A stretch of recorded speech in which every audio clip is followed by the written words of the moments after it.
All right.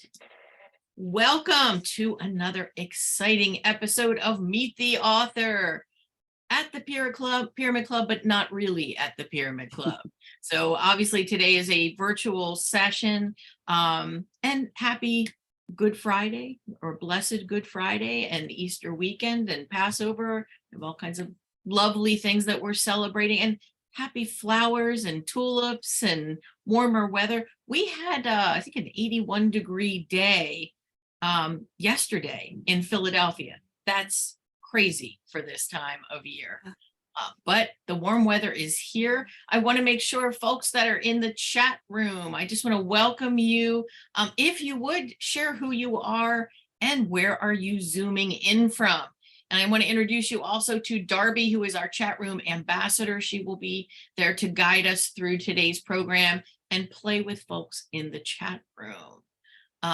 So Meet the Author has been around almost 9 years. It'll be 9 years in September. Time flies when you're having fun.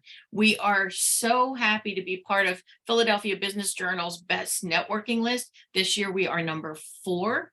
Just went to the party last month. Oh my goodness, that party rocks. Every year you must go. It is wonderful. And I'm going to brag a little bit.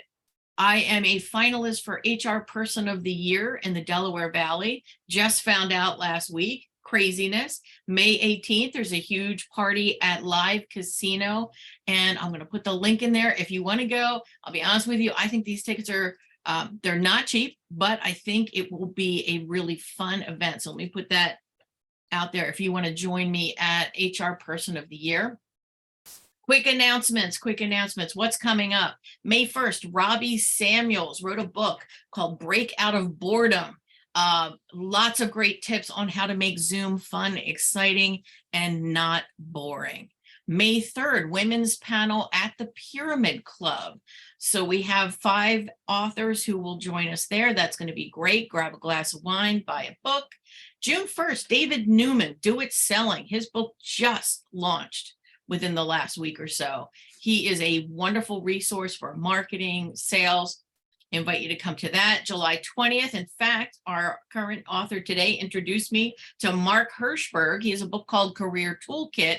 What a cool guy. We had a great phone call. He's going to be July 20th on Zoom. And the last one, September 22nd, Philadelphia author panel. So good stuff coming our way. So now we are ready to introduce the author of the moment. And, I am so blessed. I come across these wonderful thought leaders all through networking. And I believe it was Susan Friedman who introduced us. Susan Friedman is a person who helps authors get their book published and is a wonderful thought leader. And we got to talk, and she said, you know what, you need to know Lisa. Let me introduce you. So Lisa is not only an author, she's a TED Talk speaker, a success coach. She helps people with mental fitness, wellness, and goal achievement. And she helps stressed and burned out executives and business owners create balance in their lives. Now, we know how few and far between that's not a common thing, having stressed and burned out executives. Yeah, I'm sure that you are very, very busy. So I would love to introduce our author today, Lisa Hammett. Yay! Thank you so much, Teresa. This is awesome. And welcome all the fabulous audience today. And Darby, thank you for taking care of the chat for us. Yes, so Susan Friedman was actually my publisher. She's with Aviva Publishing out of upstate New York. And if you're looking for a publisher, ever thinking that you're going to write a book, I'm just going to give a little plug because she's really awesome. And she did connect me to Teresa. But so a little bit about me. I, after 26 years, reached burnout. I was in the corporate sector for 26 years and I reached burnout. Anybody who's watching now, have you ever reached burnout? And if so, put it in the chat because I would love to see. Once a week. Oh gosh, that's not good. I will share that yes. Anne Marie says yes. After COVID, oh yeah, COVID. I had so many people coming to me During COVID, it's like, I'm lost. I'm so stressed. I'm overweight. I need help. I don't know what to do.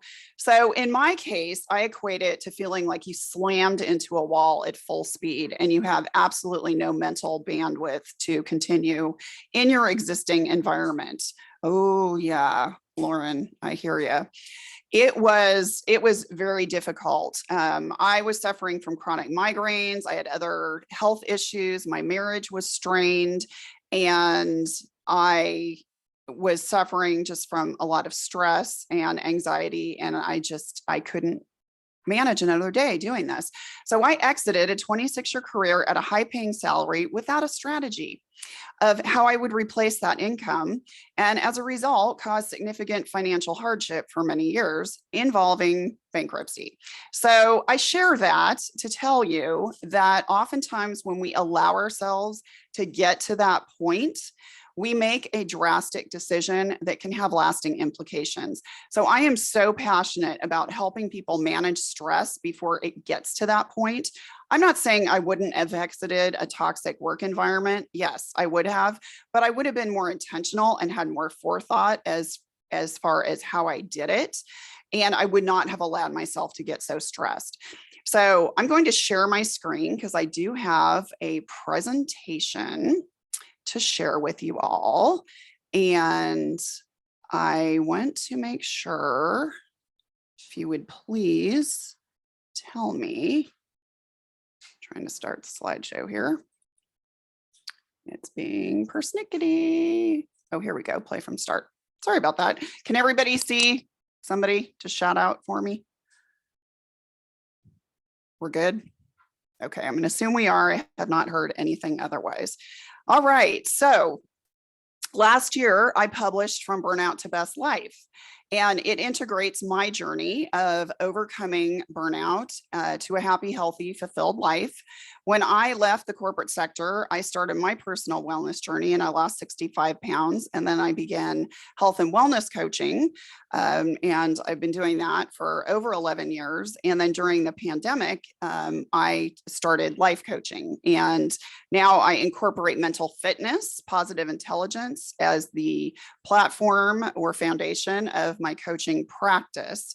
So today I want to share with you actually information from a chapter in my book called Control the Noise. And what I mean by that, it's really in terms of energy drainers. What are those energy drainers that can suck the life out of you? So I would love to hear if somebody can unmute themselves, or you could put it in the chat, but I would love to hear, what are some of your top energy drainers? I'll jump in and share, Lisa. I think because of the work I do a lot of coaching and advising.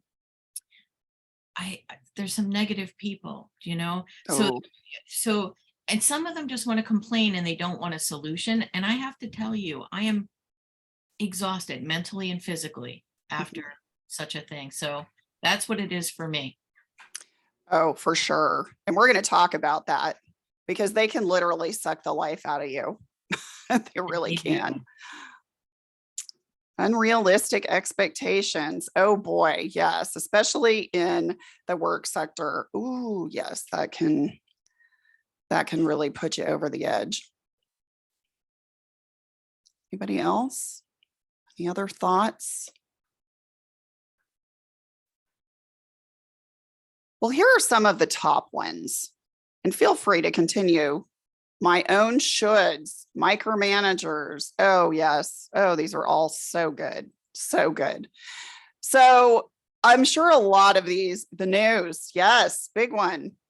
I'm sure a lot of these will resonate with you. So chronic stress is not the stress that actually kind of motivates you to complete a project or reach a deadline. Chronic stress is the stress that I experienced when I reached burnout. You are exhibiting significant symptoms in mental and physical health, and you are starting to have health issues. In some cases, it can get so bad that you could be at severe risk for heart attack and stroke, some types of cancers. It's scary. So I just want to clarify, chronic stress is when we ignore those slight symptoms like a slight headache or forgetfulness and let it expand. Another energy drainer, focusing on those things outside of our control. We know that that is not really productive, but we do it all the time. And then holding a grudge. We'll get more into these in detail, but holding a grudge is such a huge way of manifesting just toxicity in your body and can really drain you of energy. And then those thoughts that we think about ourselves, those self-critical thoughts. And oftentimes we don't even recognize that we're having them because we have so many. And then negative influencers, which include those people that Teresa was talking about, or those environments. If you're in a work environment, a toxic work environment, or you're around certain individuals in a group, or it could mean certain tasks as well. Now, there are certain things that we do, like paying bills, that I can't say that anybody really thoroughly enjoys doing. But I'm talking about tasks that really we're uncomfortable doing because they're not really within our wheelhouse and we're not passionate about them. And then a lack of healthy boundaries. That's a big one, because if we are feeling pulled in so many different directions and are not allowing time for ourselves and our health and well-being, we could really deplete ourselves. Workaholic tendencies.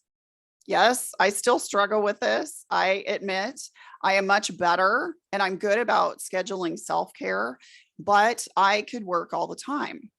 And I know if we have any small business owners on here, or even medium-sized business owners, it can definitely, trying to build your business or maintain a business, you can work all the time.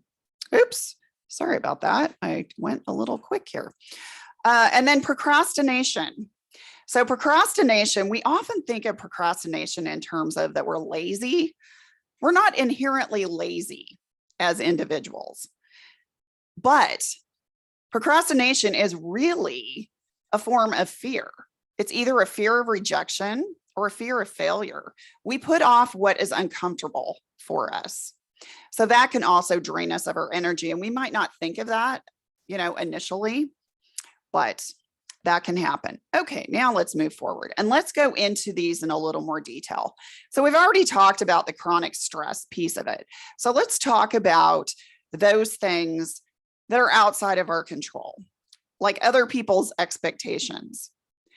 We have to communicate to people what we expect of them, and we often don't do that. So then we feel like they're controlling us because they're saying, well, I expect this, I want you to do this, can you do this? And if we're not setting some sort of boundary, then we feel like they're always controlling us, or other people's opinions. We can't control how people think of us. That's just reality. We can't. And I know we want to be liked, but not everybody is going to like us. Again, it's just reality. And then things outside of our control. I would love for you to put in the chat, what are some things that are outside of our control that we tend to obsess over? Politics. Oh yeah, that's a big one. We do. We get so stressed about, oh my gosh, who's going to be in office? What's going to happen? Our world's going to implode. We have no control over that. We don't. Our voice counts. We should vote, but ultimately we can't. Oh, narcissistic leaders. Yeah. Other people's judgments, job security. Yeah. But how many times do we obsess on these things? What others think of my work. Oh yeah, that can just cause so much stress, so much stress. So these are things that we have got to let go because we can't control. So what can we control? Put in the chat, what can we control?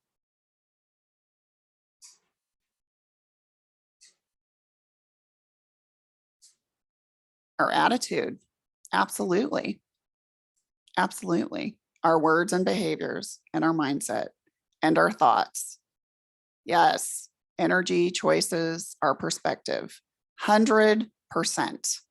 So we can control our thought patterns. We can control what we do and how we react to situations. Everything else, we have to let go. The past. How many times have you in the past thought about, oh gosh, the good old days? Remember when we didn't have X, Y, or Z, or pre-COVID, life was so awesome? Well, there might have been some good things, but we tend to over romanticize the past and only think about those positive aspects. And I guarantee if we rewound the tape and actually went back to the good old days, we would recognize that the good old days weren't as good as we thought they were. So romanticizing the past, or shoulda, woulda, coulda. Oh my gosh. Why didn't I do this? Had I done this, I would have been so much more successful, or I would not have made such a bad decision, or blah, blah, blah.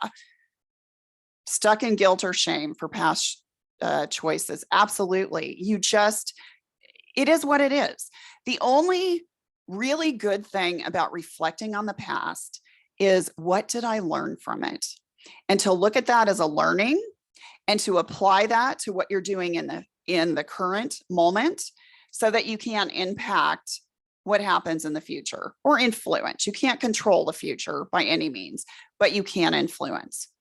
So sure, making financially sound decisions and fueling your body with the right foods and being active and controlling your mindset, or really monitoring those negative thought patterns. These can all influence the future, but ultimately we can't control. And then perfectionistic tendencies. You are not perfect and you never will be. And you might be thinking, well, but I can certainly do better. The thing is, that mindset is only going to set you up for failure. So I'm not saying don't work hard and set expectations of yourself, but make them realistic. Holding a grudge. This is one of the biggest ways to suck the life out of you. When we are harboring resentment towards something, it infects our body like a cancer. And we often can't sleep. It impacts our health and wellness. It is like a poison that you give yourself. I love that. That is so, so true. And when we forgive somebody or let go of a situation, it's not about the other person. We always think that, oh, well, I have to forgive this person, so maybe they'll be nicer or what have you. No, it's about yourself. Forgiveness is about yourself and letting go of that toxicity so that you can move forward. Because when you harbor that, it will poison, as Teresa said, every aspect of your life. And then those self-critical thoughts. Have you ever had these thoughts like, oh, that was so stupid. Why did I do that? That was just dumb. Or, Lauren is really great at this. That is so in her wheelhouse, but oh, I could never do that. I could never, ever do that. Or, yeah, I'll never lose weight. No. Or, I just can't be successful, whatever I do. These thoughts compound, and the more we have these negative thought patterns, they actually become our belief system, which then drives our behavior. And we start to believe that I will never be successful, or I could never be happy, or I'll never have a healthy relationship, or I'll never reach this goal in my business. And we just go down this path, and then we will self-sabotage ourselves by not putting ourselves out there and doing this. I spend a lot of time helping my clients develop mental fitness. And basically what that is, it's identifying these negative thought patterns as they arise and not dwelling on them, but thinking of them as almost like an alert on your phone and saying, okay, I need to shift my behavior now. And then there's a resource or a tool that we use that actually helps shift to a positive mindset. Because when we're in a positive mindset, we have clear-headed focus, we're healthier, we're happier, we have better relationships, and life is more peaceful and joyful. And don't we all want that? So stop the critical thoughts. It's so huge. Now let's talk about those negative influencers again, those people that literally suck the life out of you. If you're in an environment often with somebody who just sucks the life out of you, you need to limit your exposure. Now, I know it is challenging if it's a family member or it's a coworker that you can't completely extricate from your life, but you can limit exposure. And the best thing that you can do if you know that you're going to be in a situation with this individual is to make sure that you have a very high positivity charge in your brain so that when you go see them or interacting with them, if you're really positive and you're up here, I don't know if you can see my hand, if you're up here, well, they'll drain you, but maybe they'll drain you to here instead of draining you to the floor where you literally feel like you need to be mopped up off the floor. So limit your exposure. And that goes for environments too. If it's a toxic work environment, God forbid, or hopefully it's not a family environment, but the news, somebody had mentioned the news. If the news depresses you and irritates you, don't watch it.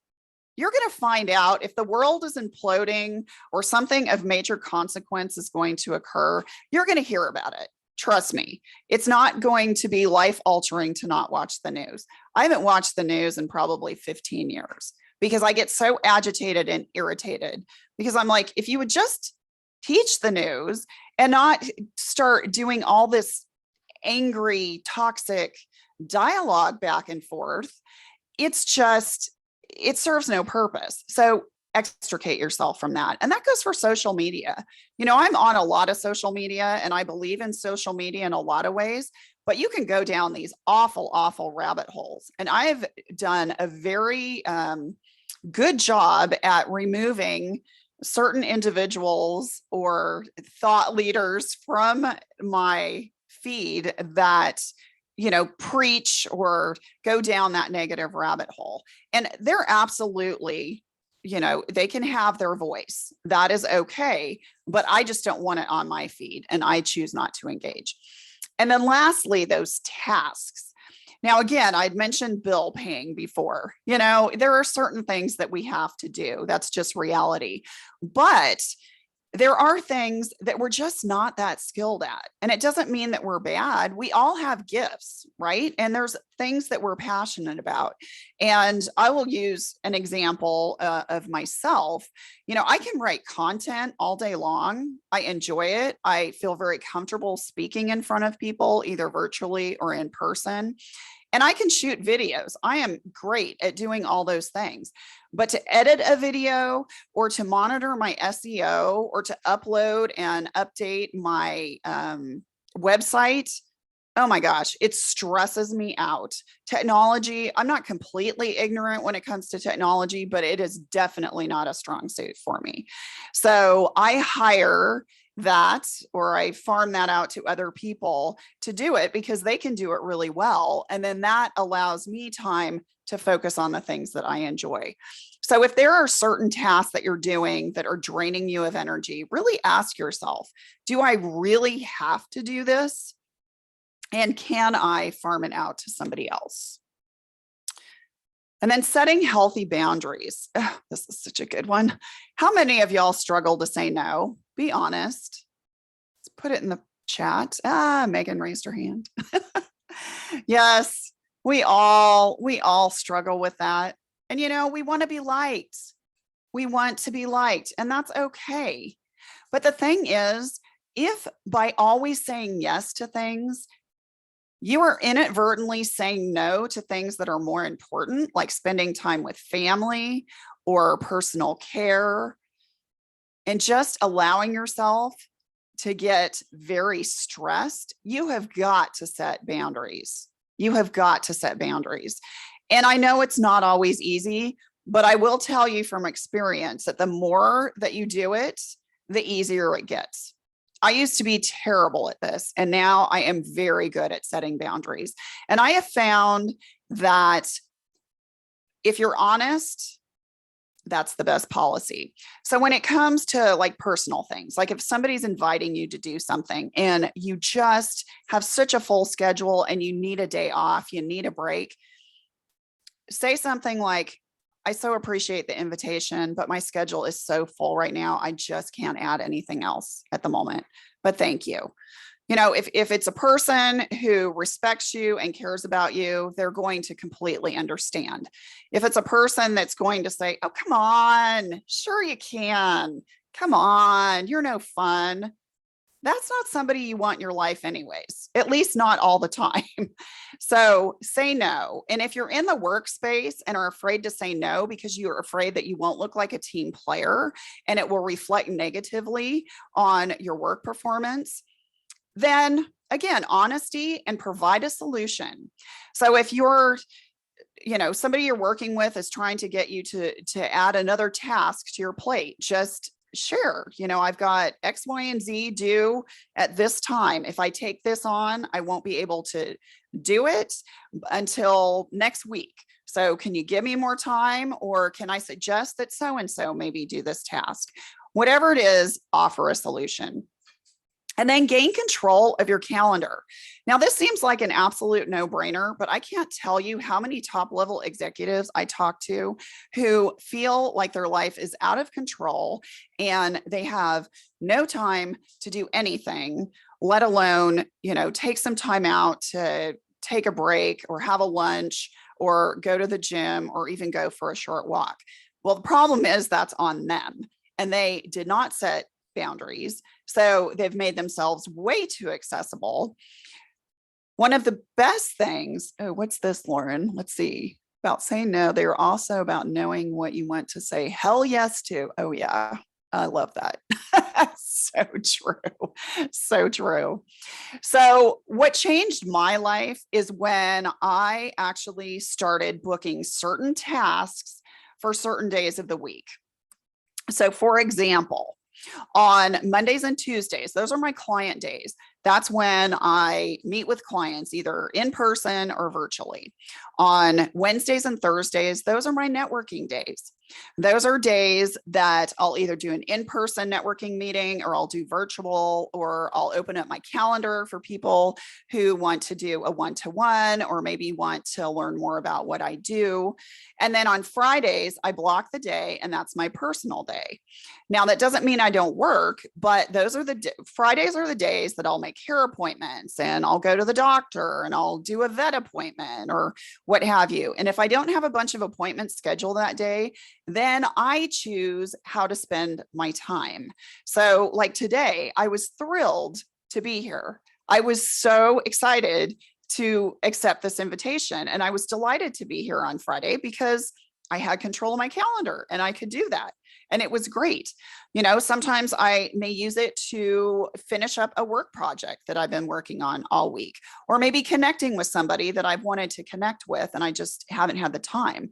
So again, it's you controlling your calendar and scheduling self-care. I don't mean bathing. Yes, we all take showers, I know, but I mean scheduling breaks. When's the last time you had a lunch break? I'm not saying disconnecting for 3 hours. I'm saying schedule 15 minutes even to just have a lunch break. And if you have back-to-back meetings, schedule breaks in between them. So at least you have time to just run to the restroom or just get something to drink and just kind of relax. But schedule self-care, because if you don't put it on your calendar, it's not a priority and it's not going to happen. That's just reality. And lastly, communicate with loved ones. So I had a former client and she was a high-level business owner. She worked for Raytheon. I'm sure you've heard of Raytheon, or some of you may have, but it was a very high stressful job. And she worked a lot of hours and her husband stayed home and took care of their 2 small children. So she set the boundary that, okay, when I come home, and I'll really do my best to get home between 6 and 6:30 in the evening, because she got to work at like 6 in the morning. Give me 30 minutes. Just give me 30 minutes. I'm going to go to my room. I just need to decompress for 30 minutes. After 30 minutes, you have 100% undivided attention. And they found not only was she a better spouse and a better parent, but she was calmer, she was more relaxed, and she really enjoyed that time with her family. So that might seem extreme for you, but I thought it was a really good example of somebody who, really needed to set a boundary, and it benefited everybody in the family. All right. So the workaholic tendencies, we've kind of talked about this before, but bottom line is that is a fast moving train towards burnout. And if you continue with working all the time and not getting proper rest and eating poorly, your health will suffer, and your mental health will suffer, and your relationships will suffer. You have got to schedule self-care time and let go. You have to have a day off. You have to have a day off.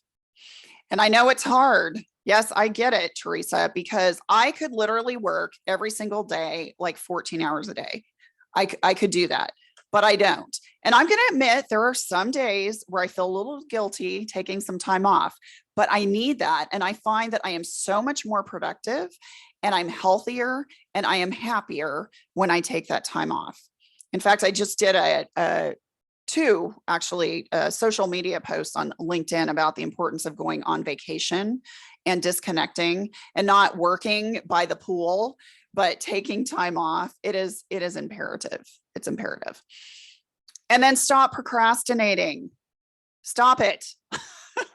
Again, you might think, oh, I'm just being lazy. I need a mental break. No, bottom line is you need to think about why you're procrastinating.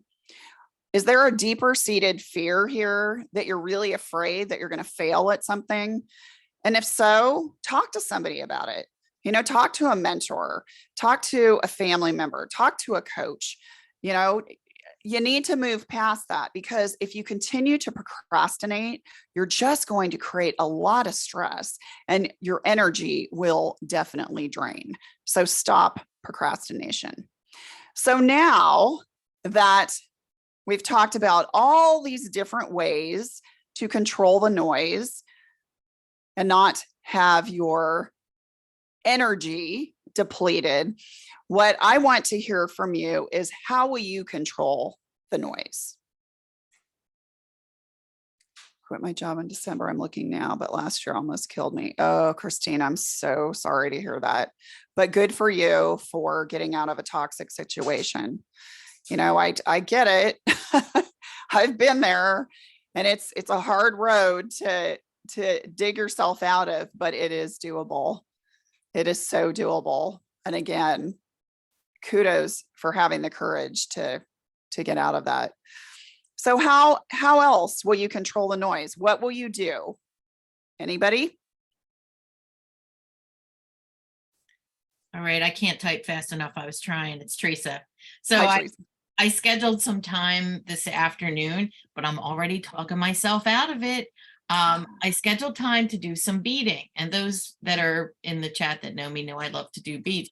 So I looked forward to this all week, but I am sitting here saying to myself, T, wouldn't that time be better served answering these emails, getting this stuff? Yeah. It's Lisa, this is a constant struggle. And I want to do the beads, but I feel almost, I don't like it. It's almost irresponsible. Look at you beading when you have those things that are waiting to be done. It's terrible. So in the mental fitness space, we call those saboteurs. And I talk about this all the time in groups with business owners and executives. Oh my goodness. You've just named the hyperachiever and your judge. And the hyperachiever is, okay, you're never going to be happy or content until you start pushing towards something else. And then your judge is, you're lazy. What the heck are you thinking? That's stupid. And the thing is, those are just negative mind trash. They're not truths, because the majority of what we tell ourselves is not true. In fact, we have over 70,000 thoughts a day, and 80% of them are negative. I mean, it's no wonder we don't want to get out of bed some mornings. But the thing is with mental fitness is you can recognize that you're having those, and you can call it out. So the next time, Teresa, that you feel that coming on, you can just say, okay, Mr. Judge, or whatever you want to name or judge, and just say, I see you. And you're feeding me a load of crap because I need this time to bead, because I know it will make me calmer and more productive, so that when I do get back to work, I will be more efficient and I will be in a better place. Good advice. Lisa, I'll make you a piece of jewelry this afternoon. Okay, I love jewelry. That's great. Take out the trash. Yes. Yes. Yep. Put your oxygen mask on first. It's so true. Because if you don't care for you first, you can't be there for anybody else. You just can't at all.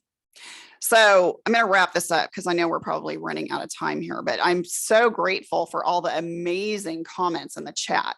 So I have 2 QR codes here. If you're interested, no pressure, but if you are interested in my book, so the left one on the screen with what looks like a little dinosaur is the actual link, the Amazon link to my book in paperback and on Kindle. And then just for coming today, whether you get my book or not, I would love for you to use the QR code on the right for the free downloadable workbook. And, you know, for those of you, I think, was it Lauren? I can't remember who it was in the chat. Christine, who, quit her job. This could be a really helpful tool for you as you transition into something else, because I've helped a lot of clients kind of in your similar situation to transition from, you know, either a corporate position to their own business, or just getting out of a division in an organization that's toxic. And what this workbook will do for you is help you really think about what are your core values and your strengths and your passions, and how do you integrate those into a vision statement for your future. And then from there, you can incorporate your why, and then you can come up with goals that are achievable. So hopefully everybody got that. And then the last thing is, if you just take a picture of this, I would really appreciate this. If you do read my book, I would really appreciate it if you would leave like a 1 or 2 sentence Amazon review, and be honest, you know, but if there's one particular part in the book that resonated with you, I would love just comments. So I have some great feedback out there already, but I would love yours. Okay, and then I think we're done. I'm going to stop sharing my screen. Okay, and then let's see. Ginger, can we walk through the workbook before reading the book? Absolutely. Absolutely. That's my gift for you. So please do. I'm going to turn that back to you, Teresa. Thank you so much. Gosh, Lisa, good stuff. And, you know, it's funny. Some of these things we know, some of these things we don't, but we need, it's almost like a checklist for me. As you were going through your slides, I'm like doing it, trying, but not doing it well. Let's face it, not doing it, you know, but we need these reminders, because I always feel like time is speeding up for us. Mm-hmm. You know, and people said that maybe this is a sign of aging. As you get older, time speeds up. I don't know, but it just seems to be going faster and faster. And if we don't mindfully put in place pauses for ourselves to, tomorrow I'm going to Grounds for Sculpture with a friend. Yay. Part of that was wanting to say yes, but part of that is I need a walk in fresh air. Yes. I am going to bead this afternoon. So thank you for the validation, folks. I will do that. But it's a constant struggle. So I have a question for you, and then I want to open it up for questions for folks that are in the chat as well. What are some things in the book that you yourself still struggle with? Is there anything in the book that you say, I have a whole chapter on this, I have a story on this? And maybe not. If not, what is it that you see other people struggle with most? Oh, I'm far from perfect. So, you know, the book is really kind of a holistic guide to getting back from that toxic place. So there's a big part on mindset and visions. And then there's also health and wellness tips, what you put in your body, how you move your body. So what I still struggle with mindset too, but what I've gotten good at is I'll recognize when I'm starting to go down that negative thought pattern, and I can shift it fairly quickly. And I focus a lot on gratitude. So that has really helped me a lot. Emotional eating. Hello. I still struggle with that as well. And I'm a health coach as well. I mean, I'm a life coach, but I'm also a health coach. Oh, hello. I struggle just like the next person. If I'm stressed, I want to go eat. I'm not one of those people. And I always thought I envied those people who, when they were stressed, they wouldn't eat. Well, that's not good either. Okay. That's not good either. But I was like, wow, that would be so awesome if I was stressed and then I just didn't eat. But it's been learning how to manage that stress and kind of just stopping that desire, to eat in the moment and replace it with something else, just pausing. I don't tell myself no, because if you say, oh, you can't have that, what are you going to do? Right. You're going to dive head first into it. Right. Absolutely. So those are the two things that I would say, I still struggle with, but, I do have a good tool belt, I guess, of tools that can help me. So I think all of us as coaches and consultants, we give advice, and sometimes we find ourselves saying, perhaps you should take your own advice. I know, true. I do. So in terms of your day-to-day work, who are some people we would introduce to you that would be perfect clients? Who are your perfect clients? So that's a great question. So executives, C-suite executives are great referrals to me, and also high-level business owners, like $1 million plus. I have 2 clients in Canada, and they actually have a very successful IT business. And what's funny is the people who tend to gravitate towards me, because I do most of my connecting on LinkedIn. I have a pretty big following on LinkedIn, and they're engineers, they're architects, they're IT professionals, all those very left brain dominant, very technical, specialized individuals. Now I have other clients that I coach too. Like I have, a client who has a franchise of auto repair shops, and then a roofing company and things like that. But, ideally people who are in a highly technical space, they are good clients for me. Good referrals for me too, like good referral partners, because I do a lot of speaking engagements, in person and virtual, are HR executives, actually, because really the point of me writing this book was to get the word out and partner with organizations to educate their staff on how to manage stress to prevent burnout. So I love partnering with organizations, to talk about things like we discussed today, or really get into the mental fitness piece of it. And okay, let's talk about your saboteurs and how they're just destroying your life, and let's get them under control so you can, lead a happy, healthy, fulfilled life. So HR executives in charge of training and development are really good referral partners for me. So good. And that's the pool that I swim in. So I'm with those folks a lot. So I'm going to reach out to the chat if anybody has any questions, because I know I still have more questions. So, all right, I'm going to ask another question.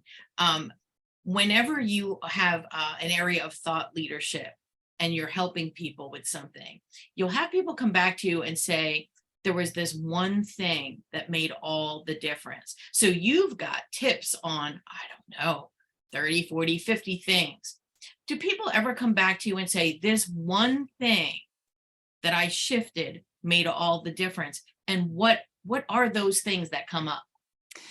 Oh, I hear that all the time, especially when I was doing like group health and wellness coaching. I was a Weight Watcher coach for years, and, I would have members come up to me that gosh, it was months ago, or it could have been, we're in February and it could have been in November. And they're like, what you said about this really resonated with me. And a lot of it had to do with just some of the most basic things about mindset right now. It's just like very subtly shifting your perspective on things, and taking the I can't to, okay, well, it's possible. I might not know exactly how I'm going to get there, but it is possible. And just learning how to just get out of that negative mind space oftentimes is some of the biggest ones. But yeah, people say that all the time. And in coaching clients that I have now, like in regards to mental fitness, I was coaching one of my clients a couple of weeks ago, and she said, boy, I wish I had known this when I was in high school. It really would have made a big difference about recognizing how my thought patterns and how I'm talking to myself really cause so much stress, unnecessary stress and pressure when it came to feeling like I had to conform to peer pressure or test anxiety or just things like that. So yeah, they're always, because we're teaching so many things and they're all valuable. But I love it when folks say, this was that one thing that created the shift. There were a couple of things that you mentioned that have been shifts for me. One is learning to say no, which is still a struggle, but I was taught every yes is a no and every no is a yes, just like you said. So when you say yes to something, you're saying no to something else. And I saw Lauren put in the chat, it could be a hell yes that you're going to miss out on because you said yes to something that should have been a no. So that was a big one for me. There was another one that you said that stayed with me, and I'm like, oh, the negative people. Jim Smith Jr., he has a chapter in his book, and he talks about Titans and Titanics. And the Titans lift you up, the Titanics drag you down. And I love that story because we all have them. Mm-hmm. But what are we doing with those Titanics? How much time are we spending with them? Mm-hmm. So those 2 points definitely hit home for me. So what's next for you? Do you have another book coming up? Do you have a TED Talk? Where are you speaking? That's a great question. So right now, my focus is on just speaking engagements. I am a part of Innovation Women. So they feed a lot of really great, speaking engagements. So at conferences, that's a big thing. I love speaking in front of a big group of people. So that's a big thing. Eventually, yes, I will write another book, but I feel like I have a lot of longevity with this one. And actually, I'm thinking on the second half of the year, I'm going to launch an Audible version of it because I've had a lot of people ask me, oh, do you have an Audible version? Because when I travel or I'm on the road, it would be so helpful.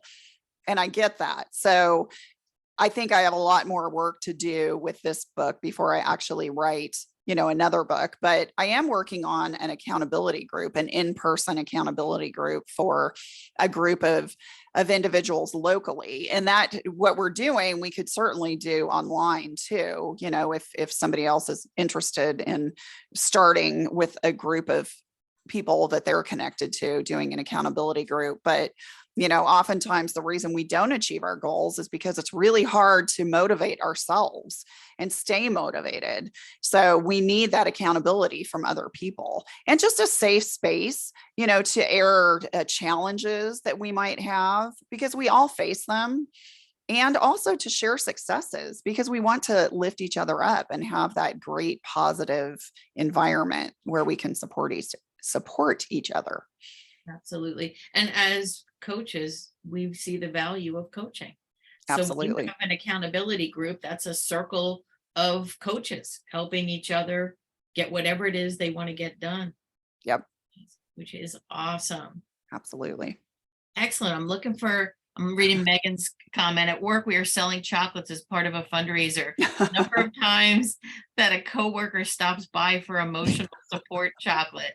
I love that. That's funny. Yep. That's so true. Megan is helping me get my book over the finish line. So I have a book that has been written for 2 years. And Lauren knows about this too. Lauren every time we see each other, which isn't often, she always pokes me and says, Teresa, where's your book? And when you talked about procrastination, that hits home. And I think Lauren knows it. Certainly Megan knows it. So I'm like, here's the manuscript, find a way, get it over the finish line. But you know what? We have to ask for help sometimes, Lisa. That's hard. Well, we do. And I have to really quick. I just want to share when you mentioned this. You've got time. Okay. About a book, because I have to tell you, this was, I didn't aspire to write a book.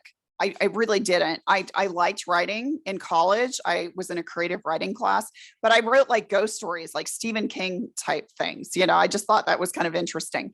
But anyways, during the pandemic, as I was networking, I started blogging because I thought that's a great way, to, especially during the pandemic, to create more of a presence. And I just started connecting with people in the publishing world. And I would talk to people and they all said, wow, you've got some great content here. Have you considered writing a book? And I'm like, no. And the first couple of times, people say that, you just kind of laugh and just say, oh, thanks. That's so nice of you. And just don't think anything about it. And then the more that I started hearing that, I'm like, maybe there's something to that. Maybe somebody's trying to tell me something.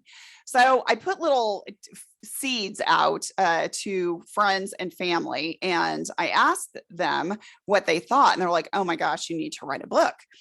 But when you talk about what you don't know and kind of the fear of, oh my gosh, I don't know what to do. I have never written a book before. This is how ignorant I was. So I thought, okay, yes. So you need to have a cover. You have to have somebody create a cover for you, clearly, because you just can't have like nothing on the front. And then, and then you need, right, exactly. And then you need an editor, right? If you want it to be read well, then you need to have an editor. That's all I thought. Oh my gosh. There are like 10 different types of editors. There are layout designers, there are graphic designers. There's a whole pool of people. And so I ended up going with a hybrid publisher. As I'd mentioned, I went with Susan Friedman, and she was amazing because she connected me to all these people that I had absolutely no clue what to do. And I could have just been paralyzed. But I'm like, nope. And the thing that was great about Susan is she forced me to get out of my comfort zone. She didn't say, oh, okay, I'll make the connection and then, just send this to me and I'll forward that on to Jane. She made me kind of do the legwork. She made a warm introduction, but I had to like do all the work, which was great because I could have procrastinated. Yes. And it was a fear. And I ended up publishing a book, and I am very pleased with how it turned out and the process. Wonderful. So it's a wonderful book. Thank you. So you do it. Do it. You would think guilt would be, so growing up Catholic, guilt is typically a motivator. But even that wasn't helping. So finally, I'm like, Teresa, you just need help. You just need help. You obviously cannot do this yourself, or you would have done it. So so I've asked for help. I'm getting help. And so someday you will attend my Meet the Author, Lisa. Yay. I would love that. That would be amazing. Oh, it'll be wonderful. Well, I'm hoping folks took down some notes about how we can help you, who we can refer your way. Certainly, we're going to read the book. We're going to write a recommendation for the book and how much we loved it. And then I'm looking forward to taking out that workbook, because I think that workbook is something you want to revisit from time to time. It's like going to church. It's like, what the right things to do are, but are you doing them? And you might want to put that's a calendar thing where pull out the workbook. Are you doing these things? Ponder this. We need to reflect on this, or we get sucked into the hairball. That's so true. It is such a strong magnetic force. And please join us. So, my ego says, yes, it must be part of everything. No. Good stuff. Lisa, thank you. Do you have any closing thoughts, closing words, anything you want to say to wrap it up? In closing, well, obviously, thank you so much for your time. And I'm just overwhelmed by how many amazing comments there were. So thank you. For those who have shared, and even those who might not have shared, but are internalizing all of this and thinking, oh, crap, yeah, I have some work to do. be kind to yourself, because we can be our own worst critics. We tend to hold ourselves to different standards than other individuals, and it's ridiculous. We're not better than other people. We should not be held to a higher standard. Be kind to ourselves. You're going to have good days. You're going to have bad days. You're going to procrastinate. You're going to succumb to emotional eating. You might be judgmental. You might have a hold resentment. Whatever it is, you're human, and that is okay. You are not a bad person. Give grace to yourself and you'll be fine. Lovely. Group hug, group hug. Group hug. Awesome. Thank you so much for joining us. And Thank my you. friends, thank you for enjoying your lunch with us. I could picture people having soup and a sandwich while we were having our conversation. I hope to see you in May. I've got 2 events in May. May 1st, we're going to meet with Robbie Samuels. And on May 3rd, come to the Pyramid Club. Come and join us in person, buy the books, drink some wine, make some friends. And with that, we conclude another edition of Meet the Author.